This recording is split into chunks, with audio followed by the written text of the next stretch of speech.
Hey guys, welcome back to my channel. ನಾನು ನಿಮ್ಮ ಇವತ್ತಿನ ಲಾಗನ್ ಎಲ್ರಿಗೂ ವೆಲ್ಕಮ್. ಮಾಡಿ ಇವತ್ತು ರ್ಯಾಂಡಮ್ ಆಗಿ ಒಂದು ಡೇ ಲಾಗ್ನ ಮಾಡ್ತಾಯಿದ್ದೀನಿ. ಐ ಹೋಪ್ ಈ ಲಾಗ್ ನಿಮ್ಮೆಲ್ರಿಗೂ ಇಷ್ಟ ಆಗುತ್ತೆ ಅಂತ. ಸೊ ಇಷ್ಟ ಆದರೆ ಏನು ಮಾಡಬೇಕು ಅಂತ ಗೊತ್ತಲ್ವ, ಲೈಕ್ ಮಾಡಿ, ಶೇರ್ ಮಾಡಿ, ಕಮೆಂಟ್ ಮಾಡಿ. ಆ್ಯಂಡ್ ಮಿಸ್ ಮಾಡಿ ಎಲ್ಲ ವೀಡಿಯೋಸು ಸ್ಟಾರ್ಟಿಂಗಿಂದ ಎಂಡಿಂಗ್ ತನಕ ಸ್ಕಿಪ್ ಮಾಡಿದೆ ನೋಡಿ. ಹೀಗೆ ನಿಮ್ಮ ಪ್ರೀತಿಯ ಕನೆಕ್ಟಿನ ಸಪೋರ್ಟ್ ಮಾಡಿ ಅಂತ ಹೇಳ್ತಾ ಲಾಗ್ನ ಕಂಟಿನ್ಯೂ ಮಾಡ್ತಾ ಇದ್ದೀನಿ. ಸೊ ಇವತ್ತಿನ ದಿನ ಬಂದು ವೆಡ್ನೆಸ್ಡೇ, ಆಲ್ಮೋಸ್ಟ್ 10 ಗಂಟೆ ಆಗಿದೆ. ಸೊ ಇವಾಗ ಬ್ರೇಕ್ಫಾಸ್ಟ್ ಮಾಡ್ತಾ ಇದ್ದೀನಿ. ಆ್ಯಂಡ್ ಇವತ್ತು ಸ್ವಲ್ಪ ಕೆಲಸ ಇದ್ದಿದ್ದರಿಂದ ಆ್ಯಂಡ್ ನಿನ್ನೆನೇ ಕೂಡ ಪಾಪುನ ಊರಿಗೆ ಕಳಿಸಿದ್ದೆ. ಅಮ್ಮನ ಅಲ್ಲಿಂದನೇ ಸ್ಕೂಲಿಗೆ ಡ್ರಾಪ್ ಮಾಡಿಬಿಡು ಅಮ್ಮ ಅಂತ ಹೇಳಿಬಿಟ್ಟು. ಹಾಗಾಗಿ ಒಂದು ಸ್ವಲ್ಪ ಲೇಟಾಗಿ ಎದ್ದು ಇವಾಗ ತಿಂಡಿನ ಮಾಡ್ತಾಯಿದ್ದೀನಿ. ಇವನ್ ನಾನು ಕಾಫಿ ಕೂಡ ಕುಡ್ದಿಲ್ಲ. ಟಿಫನ್ ಎಲ್ಲ ಮಾಡಿಬಿಟ್ಟು ಆಮೇಲೆ ಕಾಫಿ ಕುಡಿಯೋಣ ಅಂತ ಹೇಳಿಬಿಟ್ಟು. ಸೊ ಇವತ್ತಿನ ತಿಂಡಿ ಬಂದು ಅವಲಕ್ಕಿ ಚಿತ್ರಾನ್ನ ಮಾಡೋಣ ಅಂತ ಹೇಳ್ಬಿಟ್ಟು, ಬಿಕಾಸ್ ಬೇಗ ಆಗೋದು ಅದು ಒಂದೇ ಸದ್ಯಕ್ಕೆ. ಹಾಗಾಗಿ ಅವಲಕ್ಕಿ ಚಿತ್ರಾನ್ನ ಮಾಡೋಣ ಅಂತ ಹೇಳಿ ಪ್ಲ್ಯಾನ್ ಮಾಡಿ ಫಟಾಫಟ್ ಅಂತ ಎಲ್ಲ ರೆಡಿ ಮಾಡಿಬಿಟ್ಟು ಒಗ್ಗರಣೆನ ಹಾಕ್ಕೊತಾ ಇದ್ದೀನಿ. ಆ್ಯಂಡ್ ಇವಾಗ ಸಮ್ಮರ್ ಸ್ಟಾರ್ಟ್ ಆಗಿರೋದ್ರಿಂದ ಯಾವ ಫುಡ್ಡು ಹೆವಿ ತೊಗೊಳಕ್ಕಾಗಲ್ಲ. ನಂಗೆ ಹೆಂಗಾಗ್ತದೆ ಅಂದರೆ, ಇವಾಗ ತಿಂದಿರ್ತೀನಿ, ಇನ್ನೊಂದು 2 ಅವರ್ಸ್ಗೆ ಮತ್ತೆ ಹೊಟ್ಟೆ ಹಸಿವು ಆಗೋ ಥರ ಫೀಲ್ ಆಗುತ್ತೆ. ಆ್ಯಂಡ್ ನೈಟ್ ಅಂತೂ ನಿನ್ನೆ ನೈಟ್ ಸಿಕ್ಕಾಪಟ್ಟೆ ಹೊಟ್ಟೆ ಹಸಿವು ಆಗೋ ಥರ ಫೀಲ್ ಆಗ್ತಾಯಿತ್ತು ನನಗೆ. ಅಕ್ಕೆಗೆ ಹಂಗೆ ಆಗ್ತಿದ್ಯೋ ಅಥವಾ ಏನು ಅಂತ ಗೊತ್ತಿಲ್ಲ. ಬಟ್ ನಿನ್ನೆ ಅಂತೂ ಲಿಟ್ರಲಿ ತುಂಬ ಸಲ ಫೀಲ್ ಆಯ್ತು ನನಗೆ, ಯಾಕೆ ಈ ಥರ ಫ್ರೀಕ್ವೆಂಟಾಗಿ ಹಿಂಗೆ 2 ಅವರ್ಸ್ ಒಂದ್ಸಲ ಹೊಟ್ಟೆ ಹಸಿವು ಆಗ್ತಾಯಿದೆ ಅಂತ ಹೇಳಿಬಿಟ್ಟು. ಆ್ಯಂಡ್ ಲೈಟಾಗಿ ತೊಗೊತಿರೋದ್ರಿಂದ ಏನಾದರೂ ಫುಡ್ನ ಈ ಥರ ಆಗ್ತಿದೇನೋ ಅಂತ ಅಂದ್ಕೊಂಡು ಬೆಳಿಗ್ಗೆ ಲೇಟಾಗಿ ಎದ್ದಿದ್ರು ಕೂಡ ಫಸ್ಟ್ ಕಿಚನ್ಗೆ ಬಂದು ಫಸ್ಟ್ ಕೆಲಸ ಮಾಡಿದ್ದೆ. ಬಿಫೋರ್ ಹ್ಯಾವಿಂಗ್ ಅ ಕಾಫಿ ನಾನು ಟಿಫನ್ ರೆಡಿ ಮಾಡಿದ್ದು ಬ್ರೇಕ್ಫಾಸ್ಟ್ನ. ಅವಲಕ್ಕಿ ಚಿತ್ರಾನ್ನ ಮಾಡಿದ್ರೆ ಬೇಗ ಆಗುತ್ತೆ ಅಂತ ಹೇಳ್ಬಿಟ್ಟು ಅದನ್ನೇ ಮಾಡ್ತಾಯಿದ್ದೀನಿ. ಸೊ ಆ್ಯಸ್ ಯೂಶ್ವಲ್ ನಾರ್ಮಲಾಗಿ ನೀವೆಲ್ಲ ಹೆಂಗೆ ಚಿತ್ರಾನ್ನ ಮಾಡ್ತೀರೋ, ಅವಲಕ್ಕಿ ಉಪ್ಪಿಟ್ಟು, ಅವಲಕ್ಕಿ ಚಿತ್ರಾನ್ನ ಎರಡೆರಡು ಥರ ಹೆಸರಿದೆ ಇದಕ್ಕೆ, ಅದೇ ಥರ ಮಾಡೋದು ನಾನು. ಆ್ಯಂಡ್ ಇವತ್ತು ಪಾಪು ಕೂಡ ಇರಲಿಲ್ಲ ಆ್ಯಂಡ್ ಅಬ್ಬಿ ಕೂಡ ಬೇಗ ಹೊರಟೋಗಿದ್ದ. ಆ್ಯಂಡ್ ನಮ್ಮ ಅತ್ತೆ ಕೂಡ ಊರಿಗೆ ಹೋಗಿದ್ದರಿಂದ ಸ್ವಲ್ಪನೇ ಕಮ್ಮಿ ಮಾಡ್ಕೊಂಡಿದ್ದೀನಿ. ಸೊ ದಟ್ ಇವಾಗ ಮತ್ತು ಮಧ್ಯಾಹ್ನ 2 ಟೈಮ್ ತಿಂದ್ಕೊಂಡು ವರ್ಕಿಗೆ ಹೋಗೋಣ ಅಂತ ಹೇಳಿಬಿಟ್ಟು. ಆ್ಯಂಡ್ ಡಿಮಾರ್ಟಿಂದ ತೊಗೊಬಂದಿರೋ ಅವಲಕ್ಕಿ ಇದು ಏನಕ್ಕೆ ಅಂತ ಗೊತ್ತಿಲ್ಲ, ಬೇಗನೆ ಏನು ನೆನೆ ಹಾಕಿದ್ರೆ ಬೇಗನೆ ಇದಾಗ್ಬಿಡ್ತಾಯಿದೆ, ಪುಡಿ ಥರ ಆಗ್ತಾಯಿದೆ. ಅಷ್ಟಕ್ಕಷ್ಟೇ ಚೆನ್ನಾಗಿಲ್ಲ ಅಂತ ಅನಿಸ್ತು. ಹೊರಗಡೆ ಇದೇ ತೊಗೊಬಂದರೆ ಬೆಸ್ಟ್ ಅಂತ ಫೀಲ್ ಆಯಿತು ನಂಗಂತೂ. ಆ್ಯಂಡ್ ಟೇಸ್ಟ್ ಈ ಥರ ಎಲ್ಲ ಮುದ್ದೆ ಥರ ಆದ್ರೂ ಚೆನ್ನಾಗಿ ಅನಿಸಲ್ಲ ನನಗೆ. ಸೊ ಏನು ಮಾಡೋಕ್ಕಾಗಲ್ಲ ಅಂತ ಹೇಳಿಬಿಟ್ಟು ರೆಡಿ ಮಾಡಿ ಇಟ್ಟು, ತುಂಬ ಕ್ವಿಕ್ಕಾಗಿ ಆಗುವಂಥ ರೆಸಿಪಿ ಇದು. ಆ್ಯಂಡ್ ಕಾಯಿ ಕೂಡ ಖಾಲಿ ಆಗಿತ್ತು ಆಯಿತಾ, ತುರಿದಿಟ್ಕೊಂಡಿರೋದು. ಸೊ ಅದಕ್ಕೋಸ್ಕರ ಈ ಥರ ತುರಿದು ನಾನು ಬಾಕ್ಸಲ್ಲಿ ಇಟ್ಕೊಂಬಿಡ್ತೀನಿ. ನಮ್ಮ ಅತ್ತೆ ಇದ್ದವಾಗ ನಮ್ಮ ಅತ್ತೆ ತುರ್ಕೊಡ್ತಿದ್ರು. ಇವಾಗ 1 ವೀಕ್ ಮೇಲಾಯಿತು ಅವ್ರು ಊರಿಗೆ ಹೋಗ್ಬಿಟ್ಟು ಬಂದಿಲ್ಲ. ಸೊ 1 ವೀಕಿಂದ ನೀಟಾಗಿ ನಾನು ಅಡುಗೆ ಕೂಡ ಮಾಡ್ತಾಯಿಲ್ಲ. ಬಿಕಾಸ್ ಇರೋದು ಇಬ್ಬರೇ, ಪಾಪು ಲೆಕ್ಕ ಹಾಕ್ಕೊಂಡ್ರೆ 3 ಜನ. ಹಾಗಾಗಿ ಜಾಸ್ತಿ ಏನು ರಿಸ್ಕ್ ತೊಗೊಂಡು ಅಡುಗೆ ಎಲ್ಲ ಮಾಡದೇ ಇರೋದ್ರಿಂದ ತೆಂಗಿನಕಾಯಿ ಎಲ್ಲ ಖಾಲಿ ಆಗಿದ್ರೂ ತಲೆ ಕೆಡಿಸ್ಕೊಂಡಿಲ್ಲ. ಬಟ್ ಇವಾಗ ಬೇಕಿತ್ತಲ್ಲ. ಆ್ಯಂಡ್ ತಿರ್ಗಾ ಈವ್ನಿಂಗ್ ಕೂಡ ಬಂದು ವರ್ಕ್ ಮುಗಿಸ್ಕೊಂಡು ಅಡುಗೆ ಮಾಡಬೇಕಿತ್ತಲ್ಲ, ಲೇಟ್ ಆದ್ರೂ ಬ್ಯಾಲೆನ್ಸ್ ಆಗಿಬಿಡುತ್ತೆ ಅಂತ ಹೇಳಿಬಿಟ್ಟು ಈ ಥರ ತುರಿದಿಟ್ಕೊಂಡಿದ್ದೀನಿ. ಆ್ಯಂಡ್ ಬರೋ ಅಷ್ಟರಲ್ಲಿ ಏನಾದರೂ ಪ್ಲ್ಯಾನ್ ಮಾಡಿರ್ಬೇಕು ಏನು ಅಡುಗೆ ಮಾಡೋದು ಅಂತ ಹೇಳಿಬಿಟ್ಟು. ಆ್ಯಂಡ್ ಇವಾಗ ಕೂತ್ಕೊಂಡು ಕಾಫಿ ಕುಡಿತಾ ಇದ್ದೀನಿ. ಏನೇ ಅಂದ್ಕೊಂಡ್ರು ಬೆಳಗ್ಗೆ ಎದ್ದ ತಕ್ಷಣ ಮಸ್ಟ್ ಆ್ಯಂಡ್ ಶುಡ್ ಕಾಫಿ ಇರಲೇಬೇಕು ನನಗಂತೂ. ಬಟ್ ಇವತ್ತು ಇಷ್ಟು ಲೇಟಾಗಿ ಕುಡ್ದಿರೋದೇ ಹೆಚ್ಚು. ಆ್ಯಂಡ್ ಅದಾದಮೇಲೆ ಒಂದು ಸ್ವಲ್ಪ ಸ್ಯಾರಿ ಪ್ಲೀಟಿಂಗ್ದು ಕೆಲಸ ಇತ್ತು. ಆ್ಯಸ್ ನಂಗೆ ಇವತ್ತು ಸಂಜೆ ಮತ್ತು ನಾಳೆ ಮಾರ್ನಿಂಗ್ ವರ್ಕ್ ಇರೋದ್ರಿಂದ ಯೂಶ್ವಲಿ ನಾನು ಪ್ಲೀಟಿಂಗ್ನ ಪ್ರಿಫರ್ ಮಾಡ್ತೀನಿ. ಯಾಕಂದರೆ ಇಫ್ ಇನ್ ಕೇಸ್ ಬ್ರೈಡ್ ಏನಾದರೂ ಲೇಟಾಗಿ ಬಂದರೆ ಅಥವಾ ಟೈಮ್ ಮ್ಯಾನೇಜ್ಮೆಂಟ್ ಮಾಡೋಕ್ಕೋಸ್ಕರ ಅಥವಾ ಟೈಮ್ ಏನಾದರೂ ಸಿಗಲಿಲ್ಲ ಅಂತ ಅನ್ನೋವಾಗ ಈ ಒಂದು ಸಣ್ಣ ಪುಟ್ಟ ಪ್ರಿಪ್ರೇಷನ್ ಮಾಡಿ ಇಟ್ಕೊಂಡಿರ್ತೀವಿ ಗೊತ್ತಾ, ಪ್ರೀ ಪ್ಲ್ಯಾನ್ಡ್ ಅಥವಾ ಪ್ರಿಪ್ರೇಷನ್ಸ್ ಏನಿರುತ್ತಲ್ಲ, ಅದು ತುಂಬ ಅಂದರೆ ತುಂಬ ಹೆಲ್ಪಿಗೆ ಬರುತ್ತೆ ಆ ಟೈಮಲ್ಲಿ. ಹಾಗಾಗಿ ಸೊ ಸ್ಯಾರಿ ಡ್ರೇಪ್ ಮಾಡಬೇಕು ಅಂದರೆ ಮ್ಯಾಕ್ಸಿಮಮ್ ಪರ್ಫೆಕ್ಟಾಗಿ ಡ್ರೇಪ್ ಮಾಡಿ ನೀಟಾಗೆಲ್ಲನೂ ಸೆಟ್ ಮಾಡ್ತೀನಿ ಅಂದರೆ ಅರೌಂಡ್ ಒಂದು 45 ಮಿನಿಟ್ಸ್ ಆದರೂ ಬೇಕಾಗತ್ತೆ. ಆ 45 ಮಿನಿಟ್ಸ್ನ ನಾನು ಇಲ್ಲಿ ಸ್ಪೆಂಡ್ ಮಾಡ್ಕೊತೀನಿ ಮನೆಯಲ್ಲೇ. ಬಿಕಾಸ್ ಅಲ್ಲೋಗಿ ಆರಾಮಾಗೆ ಕಾಮಾಗೆ ಮಾಡ್ಬೋದು ಅಂತ ಹೇಳಿಬಿಟ್ಟು. ಸೊ ಮೇಕಪ್, ಹೇರ್ ಸ್ಟೈಲ್ ಎಷ್ಟು ಆನ್ ಪಾಯಿಂಟಲ್ಲಿ ಇದ್ರೂ ಸ್ಯಾರಿ ಆನ್ ಪಾಯಿಂಟಲ್ಲಿ ಇಲ್ಲ ಅಂತಂದರೆ ಯಾವುದೇ ಕಾರಣಕ್ಕೂ ಲುಕ್ಕು ಕಂಪ್ಲೀಟ್ ಆಗಲ್ಲ. ಹಾಗಾಗಿ ನಾನು ಏನು ಮಾಡ್ತೀನಿ ಅಂದರೆ ಮುಂಚೆನೇ 1 ಡೇ ಬಿಫೋರ್ ಈ ಥರ ಪ್ಲೀಟಿಂಗ್ ಎಲ್ಲ ಮಾಡಿ ಬಾಕ್ಸ್ ಫೋಲ್ಡ್ ಮಾಡಿ ಇಟ್ಕೊಂಡ್ಬಿಡ್ತೀನಿ. 2 ಸೀರೆನೂ ಲೈಕ್ ರಿಸೆಪ್ಷನ್ ಆ್ಯಂಡ್ ಮುಹೂರ್ತ 2 ಸೀರೆನೂ ಕಲೆಕ್ಟ್ ಮಾಡಿಕೊಂಡು ಇಟ್ಕೊಂಡ್ಬಿಡ್ತೀನಿ. ಸೊ ನಂಗೆ ಈಸಿ ಆಗುತ್ತೆ. ಆ್ಯಂಡ್ ನನಗೇನೋ ಸಮಾಧಾನ, ಕಂಪ್ಲೀಟ್ ವರ್ಕ್ ಏನಿದೆಲ್ಲ ಅದು ಚೆನ್ನಾಗಿ ಬಂದರೆ ನನಗೂ ಖುಷಿಯಾಗುತ್ತೆ. ಆ್ಯಂಡ್ ಬ್ರೈಡ್ಸ್ ಅಥವಾ ಕ್ಲೈಂಟ್ಸ್ಗೂ ಖುಷಿಯಾಗುತ್ತೆ ಅಂತ ಹೇಳಿಬಿಟ್ಟು. ಸೊ ಆ್ಯಕ್ಚುಲಿ ಪ್ಲೀಟಿಂಗ್ ಕ್ಲಾಸಸ್ ಕೂಡ ಕಂಡಕ್ಟ್ ಮಾಡಿದ್ದೆ. ಸ್ವಲ್ಪ ಜನ ಬಂದು ಅದನ್ನು ಕೂಡ ಇದು ಮಾಡ್ಕೊಂಡು ಹೋಗಿದ್ದಾರೆ. ಇಫ್ ಎನಿಬಡಿ ಕಲಿಬೇಕು ಸ್ಯಾರಿ ಡ್ರೇಪಿಂಗ್ ಕ್ಲಾಸಸ್ ಅಥವಾ ಪ್ಲೀಟಿಂಗ್ ಆಗಿರ್ಬೋದು, ಬಾಕ್ಸ್ ಫೋಲ್ಡಿಂಗ್ ಆಗಿರ್ಬೋದು, ಬಾಕ್ಸ್ ಫೋಲ್ಡ್ ಅಥವಾ ಪ್ಲೀಟ್ ಮಾಡಿರೋದನ್ನ ಹೇಗೆ ಡ್ರೇಪ್ ಮಾಡ್ಕೊಳ್ಳೋದು ಅಥವಾ ಹೇಗೆ ಉಟ್ಕೊಳ್ಳೋದು ಅನ್ನೋದ್ರಿಂದ ಹಿಡಿದು ಪ್ರತಿಯೊಂದೂ ಕಲಿಬೇಕು ಅಂತೇನಾದರೂ ಇದ್ದರೆ ನೀವು ನನ್ನ ಪೇಜಲ್ಲೋಗಿ ಕಾಂಟ್ಯಾಕ್ಟ್ ಮಾಡ್ಬೋದು. ಸೊ ದಟ್ ನಾನು ನಿಮಗೆ ಡೀಟೇಲ್ಸ್ನ ಶೇರ್ ಮಾಡ್ತೀನಿ. ಸೊ ನೀವು ಕಲ್ತ್ಕೊಂಡು ಆರಾಮಾಗಿ ನಿಮ್ಮ ಸ್ಯಾರಿನ ನೀವೇ ಡ್ರೇಪ್ ಮಾಡ್ಕೊಬೋದು. ಈವನ್ ಆರ್ಟಿಸ್ಟ್ಗಳು ಕೊಟ್ಟರು ಕೂಡ ನೀವು ಅರೌಂಡ್ ಒಂದು 500 to 700 ರುಪೀಸ್ ಪೇ ಮಾಡಲೇಬೇಕಾಗತ್ತೆ ಪ್ರೀ ಪ್ಲೀಟಿಂಗ್ ಅಥವಾ ಬಾಕ್ಸ್ ಫೋಲ್ಡಿಂಗ್ಗೆ. ಆ್ಯಂಡ್ ಅದಾದಮೇಲೆ ಮೇಕಪ್ ಕಿಟ್ನ ಎವ್ರಿ ಬ್ರೈಡ್ ಅಟೆಂಡ್ ಮಾಡ್ತಾ ಇದ್ದೀನಿ ಅಂದವಾಗ್ಲೂ ಮಸ್ಟ್ ಆ್ಯಂಡ್ ಶುಡ್ ಕ್ಲೀನ್ ಮಾಡಿ ಇಟ್ಟಿರ್ತೀನಿ. ನಾನೇ ಅಂತಲ್ಲ, ಎಲ್ಲರೂ ಇಟ್ಟಿರ್ತಾರೆ. ಆ್ಯಂಡ್ ಇವಾಗ ಒಂದು ಸ್ವಲ್ಪ ಚೆಕ್ ಮಾಡ್ಕೊತಾ ಇದ್ದೀನಿ, ಸೊ ದಟ್ ಇದೆಯಾ, ಏನಾದರೂ ಎಕ್ಸ್ಟ್ರಾ ಆ್ಯಡ್ ಮಾಡಬೇಕಾಗಿರುತ್ತೆ ಏನು ಎತ್ತಾ ಅಂತ ನೋಡಿಕೊಂಡು ದೆನ್ ಮತ್ತೆ ಇನ್ನೊಂದು ಸಲ ಪ್ಯಾಕ್ ಮಾಡ್ಕೊತೀನಿ. ಸೊ ದಟ್ ಏನಾದರೂ ಮಿಸ್ ಆಗಿದ್ರೆ ಇಲ್ಲೇ ಚೆಕ್ ಮಾಡ್ಕೊಂಬಿಡೋಣ ಅಂತ ಹೇಳಿಬಿಟ್ಟು ಅಷ್ಟೇ.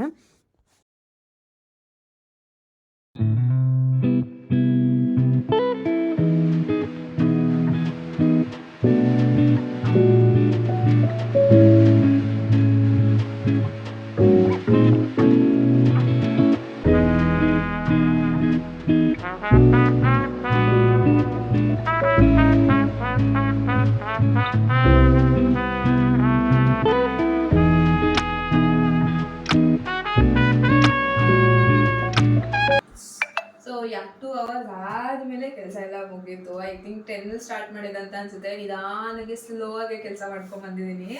ಸೊ ಮೇಕಪ್ ಇದ್ದವಾಗ ಸೇಮ್ ಎಲ್ಲ ಆರ್ಟಿಸ್ಟ್ಗಳಿಗೂ ಇದೇ ಥರ ಇರುತ್ತೆ. ಕೆಲವರು ಪ್ರೀವಿಯಸ್ ಡೇಯಿಂದನೇ ಸ್ಟಾರ್ಟ್ ಮಾಡಿರ್ತಾರೆ, ಇದ್ರ ಪ್ಯಾಕಿಂಗ್ ಆಗಿರ್ಬೋದು ಅಥವಾ ಏನಾದರೂ ಥಿಂಗ್ಸ್ ತೊಗೊಳೋದಾಗಿರ್ಬೋದು, ಈ ಥರದ್ದೆಲ್ಲನೂ. ಬಟ್ ನಾನು ಸ್ವಲ್ಪ ಕಾಮ್ ಪರ್ಸನ್ ಅಂತ ಹೇಳ್ಬೋದು. ಅಂದರೆ ತುಂಬ ಮುಂಚೆನೇ ಎಲ್ಲ ಏನೋ ರೆಡಿ ಮಾಡಿ ಇಟ್ಕೊಳ್ಳಲ್ಲ. ಸೊ ಇವಾಗೇನೋ ಹೋಗ್ತಾ ಇದ್ದೀನಿ ಅಂದರೆ ಇವತ್ತು ಹೋಗ್ತಿದ್ದೀನಿ ಅಂದರೆ ಸಂಜೆ ಹೋದರೆ ಬೆಳಿಗ್ಗೆಯಿಂದ ಪ್ರಿಪ್ರೇಷನ್ ಸ್ಟಾರ್ಟ್ ಮಾಡಿರ್ತೀನಿ. ಸೊ ಸ್ಯಾರಿ ಪ್ರಿಪ್ಟಿಂಗ್ ಇದು ಮಾಡಿಕೊಂಡೆ, ಬಿಕಾಸ್ ಅಲ್ಲೋಗಿ ಪ್ಲೀಟ್ಸ್ ಎಲ್ಲ ರೆಡಿ ಮಾಡಿ ಸ್ಯಾರಿ ಡ್ರೇಪ್ ಮಾಡೋದಕ್ಕಿಂತ ಮುಂಚೆನೇ ಪ್ಲೀಟ್ ಆಗಿದ್ರೆ ಬೇಗ ಮುಗಿಸ್ಬೋದು ಅಂತ ಹೇಳ್ಬಿಟ್ಟು ಪರ್ಫೆಕ್ಟಾಗಿ ಕೂತ್ಕೊಳ್ಳುತ್ತೆ ಸ್ಯಾರೀಸ್ ಎಲ್ಲ. ಕೆಲವ್ರು ದಪ್ಪ ಇರ್ತಾರೆ, ಕೆಲವ್ರು ಸಣ್ಣ ಇರ್ತಾರೆ. ಹಾಗಾಗಿ ಐ ಪ್ರಿಫರ್ ಮುಂಚೆನೇ ಪ್ಲೀಟ್ ಮಾಡಿ ಬಾಕ್ಸ್ ಹೋಲ್ಡ್ ಮಾಡಿ ಇಟ್ಕೊಳ್ಳೋದನ್ನು. So finally hair style kit and makeup kit ಜೊತೆಗೆ ರಿಂಗ್ ಲೈಟ್ಸ್ ಎಲ್ಲ. ಸೊ ಎಷ್ಟೊಂದು ಜನ ಮೇಕಪ್ ಆರ್ಟಿಸ್ಟ್ಗಳು ಅಂದರೆ ನಿಮ್ಗೇನು ಹಿಂಗೆ ಹೋಗ್ತೀರಾ, ಹಂಗೆ ಬರ್ತೀರಾ, ಅಷ್ಟು ತೊಗೋತೀರಾ, ಇಷ್ಟು ಚಾರ್ಜ್ ಮಾಡ್ತೀರಾ ಅಂತ ಕಂಪ್ಲೇಂಟ್ಸ್ ಇದೆ. ಸೊ ಅಷ್ಟೆಲ್ಲ ಚಾರ್ಜ್ ಮಾಡೋದಕ್ಕೆ ನಾವು ಒಂದು ವೆಡ್ಡಿಂಗ್ ಅಟೆಂಡ್ ಮಾಡೋದಕ್ಕೋಸ್ಕರ ಆಲ್ಮೋಸ್ಟ್ ಒಂದು 2 days ಫುಲ್ ಕಂಪ್ಲೀಟಾಗಿ ಅವ್ರಿಗೆ ಅಂತಲೇ ಎತ್ತಿಟ್ಟುಬಿಟ್ಟಿರ್ತೇವೆ. ಫ್ರಮ್ ಬುಕ್ ಆದಾಗಿಂದನೂ ನಮ್ಗೆ ಯೋಚನೆ ಇರುತ್ತೆ ಯಾವ ಥರ ರೆಡಿ ಮಾಡಬೇಕು, ಯಾವ ಥರ ಅವ್ರನ್ನ ಚೆನ್ನಾಗಿ ಮಾಡಬೇಕು, ಚೆನ್ನಾಗಿ ಕಾಣಿಸೋ ಥರ ಮಾಡಬೇಕು ಅಂತ ಹೇಳ್ಬಿಟ್ಟು. ಆ್ಯಂಡ್ ಇಷ್ಟೆಲ್ಲ ಲಗೇಜ್ ಎಲ್ಲ ಎತ್ಕೊಂಡು ಹೋಗ್ಬೇಕಂದ್ರೆ ನಮಗೂ ಕಷ್ಟ ಇರುತ್ತೆ. ವೆಹಿಕಲ್ಸ್ಗೆ ಫ್ಯೂರ್ ಹಾಕ್ಸ್ಬೇಕಿರುತ್ತೆ, ಮತ್ತು ಓಡಾಡ್ಕೊಂಡು ಬರಬೇಕಾಗಿರುತ್ತೆ. ಒಂದು 3 hours ಕಾನ್ಸ್ಟೆಂಟಾಗಿ ಒಂದಿಂದ ನಿಂತ್ಕೊಂಡಿರ್ಬೇಕಾಗುತ್ತೆ. ಈ ಥರ ಏನೇನೋ ಕಷ್ಟಗಳಿರುತ್ತೆ ಆ್ಯಂಡ್ ಪ್ರಾಬ್ಲಮ್ಸ್ಗಳಿರುತ್ತೆ. ಮಾಡ್ತಾ ಇರ್ತೀವಿ ಅಂದ್ರೂ ಕೆಲವ್ರಿಗೆ ಅಪ್ರಿಸಿಯೇಷನ್ ಕೊಡೋದು ಗೊತ್ತಿರಲ್ಲ. ಎಷ್ಟೊಂದು ಕಂಪ್ಲೇಂಟ್ಸ್ ಮೇಕಪ್ ಆರ್ಟಿಸ್ಟ್ಗಳ ಮೇಲೆ, ನಾಟ್ ಇವನ್ ನನಗೆ ಅಂತ ಅಲ್ಲ, ತುಂಬ ಜನ ಕಂಪ್ಲೇಂಟ್ಸ್ಗಳನ್ನ ನಾನು ಕೇಳಿದ್ದೀನಿ. ಆಮೇಲೆ ನೋಡ್ತಾ ಇರ್ತೀನಿ ಡೈಲಿ ಬೇಸಿಸಲ್ಲೂ. ಸೊ ಇಷ್ಟು ಕಷ್ಟ ಇರುತ್ತೆ ನಮಗಿದೆಲ್ಲ ಮಾಡೋದ್ರಿಂದ. ಆ್ಯಂಡ್ ಪ್ರೀವಿಯಸ್ ಬ್ಲಾಗಲ್ಲಿ ತೋರಿಸಿದ್ದಲ್ವ ನಾನು ಈ ಥರದ್ದು ಸ್ಟ್ಯಾಂಡ್ಸ್ನ ಆರ್ಡರ್ ಮಾಡಿದ್ದೆ ಅಂತ. ಆ್ಯಂಡ್ ಅದನ್ನು ಫಿಟ್ಟೆಲ್ಲ ಅದನ್ನ ನಾನು ಹೆಂಗೆ ಆರ್ಗನೈಸ್ ಮಾಡೋದು ಅಂತ ತೋರಿಸಿರ್ಲಿಲ್ಲ. ಜಸ್ಟ್ ನಾವು ಹ್ಯಾಂಗರ್ ಬಟ್ಟೆ ಹೆಂಗೆ ಹಾಕ್ತೀವಲ್ಲ ಅದೇ ಥರ. ಸ್ಪೆಷಲಿ ನಾನು ಇದನ್ನು ತರಿಸಿದ್ದು ಅಭಿಗೋಸ್ಕರ. ಯಾಕಂದರೆ ನಮ್ಮ ಮನೇಲಿ ಆಲ್ಮೋಸ್ಟ್ ಅವ್ನ ಕ್ಲೋತ್ಸನ್ನ ಅಲ್ಲಿ ಚೆಲ್ಬಿಡೋದು. ಐ ಮೀನ್ ದಿವಾನ್ ಕಾಟ್ ಮೇಲೆ ಮತ್ತು ಸೋಫಾ ಮೇಲೆ ಬೆಡ್ ಮೇಲೆ ಎಲ್ಲ ಬರೀ ಅದೇ ಇರ್ತಾಯಿತ್ತು. ಹಾಗಾಗಿ ಇದು ಸ್ಪೆಷಲ್ಲಾಗೆ ಅವನಿಗೆ ಅಂತಲೇ ತರಿಸಿದ್ದು. ಸೊ ಈ ಥರ ಹ್ಯಾಂಗಿಂಗ್ ಆ್ಯಂಡ್ ನೋಡೋಕ್ಕೂ ಸ್ವಲ್ಪ ಚೆನ್ನಾಗಿರುತ್ತೆ. ಎರಡು ಕಲರ್ಸ್ ಎಲ್ಲ ಅವೈಲೇಬಲ್ ಇತ್ತು, ಬ್ಲ್ಯಾಕ್ ಇತ್ತು ಆ್ಯಂಡ್ ಈ ಕಲರ್ ಮತ್ತು ವುಡ್ ಕಲರ್ ಎಲ್ಲ ಇತ್ತು. ಬಟ್ ನನಗೆ ಪಿಂಕ್ ಚೆನ್ನಾಗಿದೆ ಅಂತ ಅನಿಸ್ತು. ಆ್ಯಂಡ್ ಇನ್ ಫ್ಯೂಚರಲ್ಲಿ ಬುಜ್ಜಿ ಡ್ರೆಸ್ಸಸ್ ಏನಾದರೂ ಹ್ಯಾಂಗ್ ಮಾಡೋವಾಗ ಯೂಸ್ ಆಗುತ್ತೆ ಅಂತ ಹೇಳ್ಬಿಟ್ಟು ಈ ಥರ ಪ್ರಿಫರ್ ಮಾಡಿದೆ. ಸೊ ಈ ಥರ ಜಾಕೆಟ್ಸು, ಹ್ಯಾಟು, ಟವಲ್ಸ್ಗಳು ಮತ್ತು 1 or 2 times ಯೂಸ್ ಮಾಡೋಕ್ಕೆ ಅಂತ ಇಟ್ಕೊಂಡಿರೋ ಜೀನ್ಸ್ ಆಗಿರ್ಬೋದು, ಬಟ್ಟೆಗಳಾಗಿರ್ಬೋದು, ಈ ಥರ ಹ್ಯಾಂಗ್ ಮಾಡೋಕ್ಕೆ ಅಂತ ಹೇಳ್ಬಿಟ್ಟು ಇದನ್ನು ತರಿಸ್ಕೊಂಡೆ. ಆ್ಯಂಡ್ ತುಂಬ ಕಮ್ಮಿ ಜಾಗ ಸ್ಪೇಸ್ ಇಡ್ಸುತ್ತೆ, ತುಂಬ ಜಾಸ್ತಿ ಬೇಕಂತ ಏನೂ ಇಲ್ಲ. ಆ್ಯಂಡ್ ಇವಾಗೆಲ್ಲ ಗೋಡೆಗಳಿಗೆಲ್ಲ ವಾಲ್ ಮೌಂಟ್ ಎಲ್ಲ ಮಾಡಿ ಅದನ್ನೆಲ್ಲ ಹಾಕೋದ್ರ ಬದಲು this is the best thing. ಬೇಡ ಅಂದಾಗ ಬಿಚ್ಚಿ ಬೇಕಾದರೆ ಇಟ್ಕೋಬೋದು, ಬೇಕು ಅನ್ನೋದು ಬಿಟ್ಟಿದ್ರೆ ಮತ್ತೆ ಆರ್ಗನೈಸ್ ಮತ್ತೆ ಫಿಟ್ ಮಾಡಿ ಈ ಥರ ಇಟ್ಕೋಬೋದು ಅಂತ ಹೇಳ್ಬಿಟ್ಟು ಇದನ್ನು ತರಿಸಿದ್ದೀನಿ. ಆ್ಯಂಡ್ ಯಾವ ಕಾರ್ನರಲ್ಲಿ ಬೇಕಾದರೂ ಫಿಟ್ ಮಾಡಿ ಇಟ್ಕೋಬೋದು ಇದನ್ನು.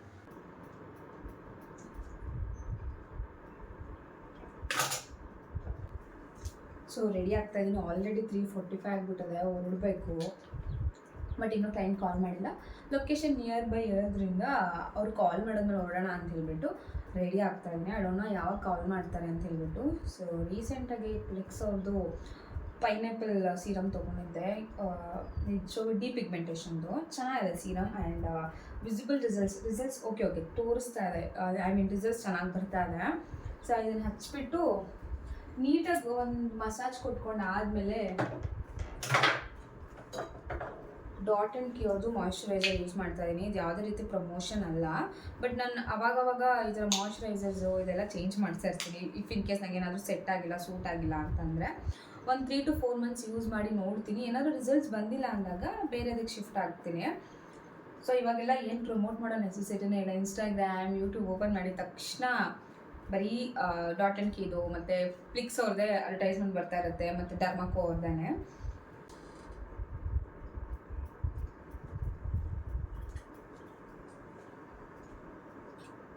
ಸೊ ಅದಾದಮೇಲೆ ಬಾಡಿ ಸ್ಕೂಪ್ ಅವ್ರದ್ದು ಸನ್ಸ್ಕ್ರೀನ್ ಯೂಸ್ ಮಾಡ್ತಾ ಇದ್ದೀನಿ.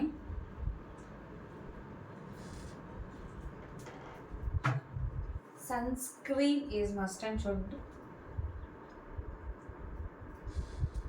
ಮಾತಾಡ್ತಾ ಬಾಡಿ ಲೋಷನ್ ಹಚ್ಚೋಕ್ಕಿಂತ ಮುಂಚೆನೇ ಸನ್ಸ್ಕ್ರೀನ್ನ ಕೈಲಿ ಹಾಕೊಂಡ್ಬಿಟ್ಟಿದ್ದೆ. ಏನಿವೆ ಅದನ್ನು ಒಂದು ಹಾಗೆ ಇಟ್ಬಿಟ್ಟು ಇವಾಗ ಫಸ್ಟ್ ಬಾಡಿ ಲೋಷನ್ ಹಚ್ಕೊಂಡ್ಬಿಡ್ತೀನಿ ನೀಟಾಗೆ. ಮುಂಚೆ ಆ್ಯಕ್ಚುಲಾಗಿ ಹೇಳ್ಬೇಕಂದ್ರೆ ಮುಂಚೆ ನಾನೇನು ಸ್ಕಿನ್ ಕೇರ್ ಅಂತೆಲ್ಲ ಏನೂ ಮಾಡ್ತಾ ಇರಲಿಲ್ಲ, ಆಯಿತಾ. ಬಟ್ ಬೆಳೀತಾ ಏಜ್ ಆಗ್ತಾ ಗೊತ್ತಾಗ್ತಾ ಇದೆ ದಟ್ ಅದೇನೋ ಲೈಕ್ ಸ್ಕಿನ್ ಕೇರ್ ತುಂಬ important, skin care must and should ಇರಲೇಬೇಕು ಅಂತ ಹೇಳಿಬಿಟ್ಟು. ಸೊ ಬೀಯಿಂಗ್ ಮೇಕಪ್ ಆರ್ಟಿಸ್ಟ್ ಮತ್ತು ಬ್ಯೂಟಿಷಿಯನ್ ಆಗಿ ಬೇರೆಯವ್ರಿಗೆ ಸಜೆಸ್ಟ್ ಮಾಡ್ತಾ ಇರ್ತೀನಿ. ಆ್ಯಂಡ್ ನನಗೆ ಯಾವತ್ತೂ ಫೀಲ್ ಆಗಿಲ್ಲ ದಟ್ ನಾನು ಯೂಸ್ ಮಾಡಬೇಕು ಅಂತ. ಆ್ಯಂಡ್ ಒನ್ಸ್ ನನ್ನ ಫೇಸ್ ನನಗೆ ಯಾಕೋ ಒಂಥರ ಅನ್ಸೋಕ್ಕೆ ಸ್ಟಾರ್ಟ್ ಆಯಿತು, ಯಾಕೆ ಮಾಡ್ತಾ ಇಲ್ಲ ನಾನು ಅಂತ. ಅದಾದಮೇಲೆ ಈ ಥರ ಸರ್ಚ್ ಮಾಡಿ ಫ್ರಮ್ ಪಾಸ್ಟ್ 2 years ಅನ್ಸುತ್ತೆ, ನಾಟ್ 3 years, 3 yearsಯಿಂದ ಯೂಸ್ ಮಾಡೋಕ್ಕೆ ಸ್ಟಾರ್ಟ್ ಮಾಡಿದ್ದೀನಿ. ಸೊ ಬಾಡಿಗೆ ಬೇರೆ ಸನ್ ಸ್ಕೂಪ್ ಅವ್ರದ್ದು ಅದನ್ನು ಯೂಸ್ ಮಾಡ್ತಾ ಇದ್ದೀನಿ. ಸೊ ಫೇಸಿಗೆ ಬೇರೆ ಸನ್ಸ್ಕ್ರೀನ್ ಯೂಸ್ ಮಾಡ್ತೀನಿ, ಡಾಕ್ಟರ್ ಚಿಟ್ಸ್ ಅವ್ರದ್ದು ಚೆನ್ನಾಗಿದೆ. ಲೈಕ್ ಚೆನ್ನಾಗಿ ಮೆಲ್ಟ್ ಆಗುತ್ತೆ ಸ್ಕಿನ್ನಲ್ಲಿ. ಆ್ಯಂಡ್ ಒಂಥರ ವೈಟ್ ಪ್ಯಾಚಸ್ ಥರ ಆಗೋದು, ಗ್ರೀಸ್ ಥರ ಆಗೋದು, ಥರ ಎಲ್ಲ ಆಗಲ್ಲ ಅಂತ ಹೇಳ್ಬಿಟ್ಟು ಅದನ್ನು ಯೂಸ್ ಮಾಡ್ತಾಯಿದ್ದೀನಿ. ಸೊ ಇದು ಯಾವುದೇ ರೀತಿ ಪ್ರಮೋಷನ್ ಅಲ್ಲ, ನಾನು ಏನು ಯೂಸ್ ಮಾಡ್ತಾ ಇದ್ದೀನೋ ಅದನ್ನು ಹೇಳ್ತಾ ಇದ್ದೀನಿ ಅಷ್ಟೇ. ಎಲ್ರಿಗೂ ತೊಗೋಬೇಕು ಅಥವಾ ಎಲ್ಲರೂ ಯೂಸ್ ಮಾಡಬೇಕು ಅಂತ ಏನೂ ಇಲ್ಲ, ಇದೇ brand. But skin care is important, ಆಯಿತಾ. ಸ್ಕಿನ್ ಕೇರ್ನ ತುಂಬ ಶೆಕೆ ಆಗ್ತಾಯಿದೆ. ಸ್ನಾನ ಎಲ್ಲ ಆದಮೇಲಂತೂ ಇನ್ನೂ ಬಿಸಿ ಅನ್ನಿಸ್ತದೆ. ಸೊ ಲಾಸ್ಟ್ ಪಂಪಲ್ಲಿದ್ದೀನಿ ಸನ್ಸ್ಕ್ರೀನ್. ಆ್ಯಕ್ಚುಲಿ ಖಾಲಿ ಆಗಿಬಿಟ್ಟಿದೆ, ಕಟ್ ಮಾಡಿ ತೆಗೆಯುವ.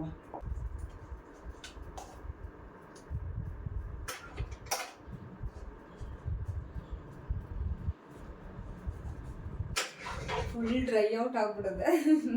ನಾನು ಇನ್ನೂ ಇದೇನೋ ಅಂತ ನೋಡ್ತಾ ಇದ್ದೀನಿ, but almost in the end ಇದು. ಐ ಥಿಂಕ್ ನಂಗೊಂದು ಡ್ರಾಪ್ ಕೂಡ ಸಿಗಲ್ಲ ಅನ್ಸುತ್ತೆ.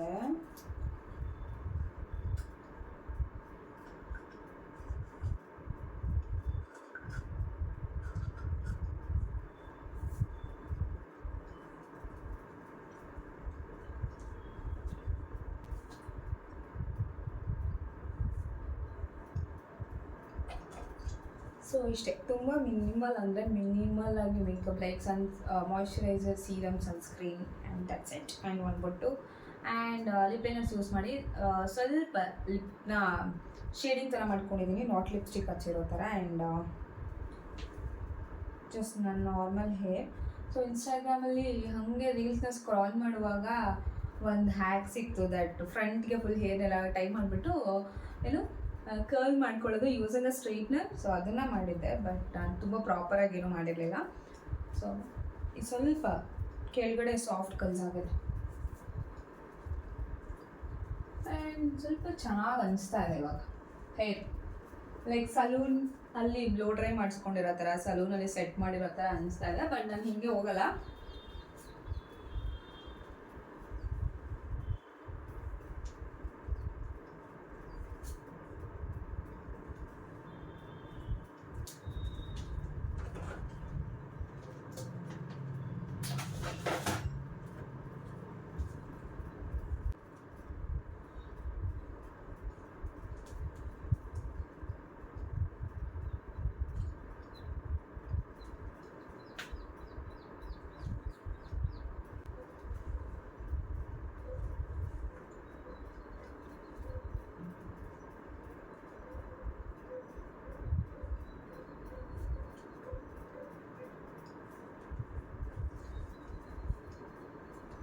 ಹೇರ್ನ ಸ್ವಲ್ಪ ಲೂಸಾಗಿ ಬಿಡೋಣ ಅಂದ್ಕೊಂಡೆ, ಬಟ್ ಸಿಕ್ಕಾಪಟ್ಟೆ ಶೆಕೆ ಆಗ್ತಾಯಿತ್ತು. ಸೊ ಹಾಗಾಗಿ ನಾನು ರೆಗ್ಯುಲರ್ ಪೋನಿಟೇಲ್ ಹಾಕ್ಕೊಂಡಿದ್ದೀನಿ. ಸೊ ಇಷ್ಟೇ, ವರ್ಕ್ ಅಂದಿದ ತಕ್ಷಣ ಏನು ಫುಲ್ ಪಾಶ್ ಥರ ಎಲ್ಲ ಹೋಗಲ್ಲ, neat and calm.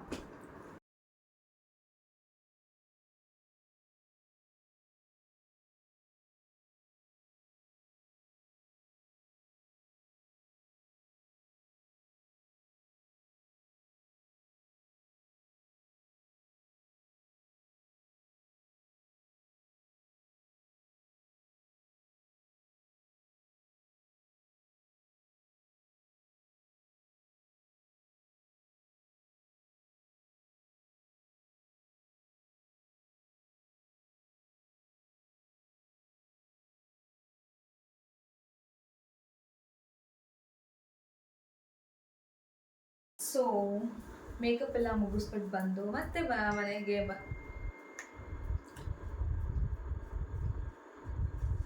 So makeup ಮುಗಿಸ್ಕೊಂಡು ಮನೆಗೆ ಬಂದು ಅದಾದ್ಮೇಲೆ ಮತ್ತೆ ರೆಡಿ ಆಗಿಬಿಟ್ಟು ಹೋದ್ವಿ ಮದುವೆ ಅಟೆಂಡ್ ಮಾಡೋಕ್ಕೆ ಅಂತ ಹೇಳ್ಬಿಟ್ಟು. ಬಿಕಾಸ್ ಇದು ಅಬ್ಬಿ ಫ್ರೆಂಡ್ ಮದುವೆ ಇದ್ದಿದ್ದರಿಂದ ಅಟೆಂಡ್ ಮಾಡೋಣ ಅಂತ ಹೇಳ್ತಾ ಅಂಥೇಳಿ ಮತ್ತೆ ರೆಡಿಯಾಗಿ ಹೋದೆ. ಆ್ಯಕ್ಚುಲಿ ಏನು ಸ್ಪೆಷಲಿ ವಿಡಿಯೋದಲ್ಲಿ ಅಂದರೆ ಇವಾಗ ಮಾಡ್ತಾ ಇರೋದು for the very very very first time ಇಷ್ಟು ದೊಡ್ಡ ಇಯರಿಂಗ್ಸ್ ಹಾಕಿರೋದು.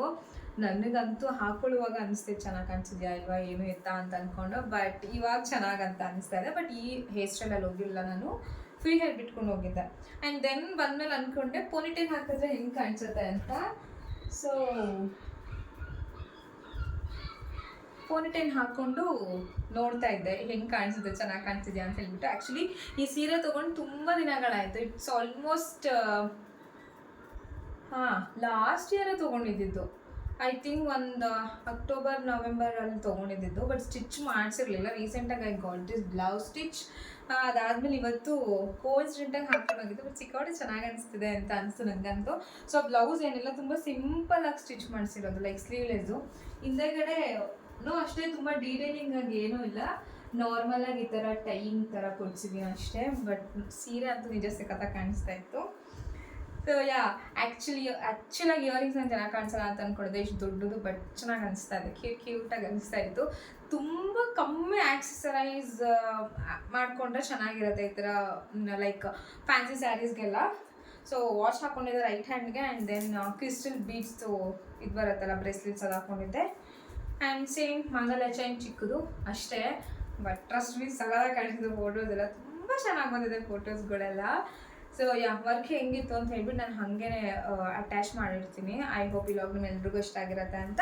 ಇಷ್ಟ ಆಗಿದ್ರೆ ಲೈಕ್ ಮಾಡಿ, ಶೇರ್ ಮಾಡಿ, ಕಮೆಂಟ್ ಮಾಡಿ. ಆ್ಯಂಡ್ ಮಿಸ್ ಮಾಡಿ ಎಲ್ಲ ವೀಡಿಯೋಸು ಸ್ಟಾರ್ಟಿಂಗಿಂದ ಎಂಡಿಂಗ್ ತನಕ ಸ್ಕಿಪ್ ಮಾಡಿದೆ ನೋಡಿ. ಹೀಗೆ ನಿಮ್ಮ ಪ್ರೀತಿ ಕರೆಂಟ್ನ ಸಪೋರ್ಟ್ ಮಾಡಿ ಅಂತ ಹೇಳ್ತಾ ಈ ಲಾಗ್ನ ಇಲ್ಲಿಗೆ ಎಂಡ್ ಮಾಡ್ತೀನಿ guys. Thank you so much for watching. Next ಸಿಗೋಣ. Until then take care, bye ಬಾಯ್.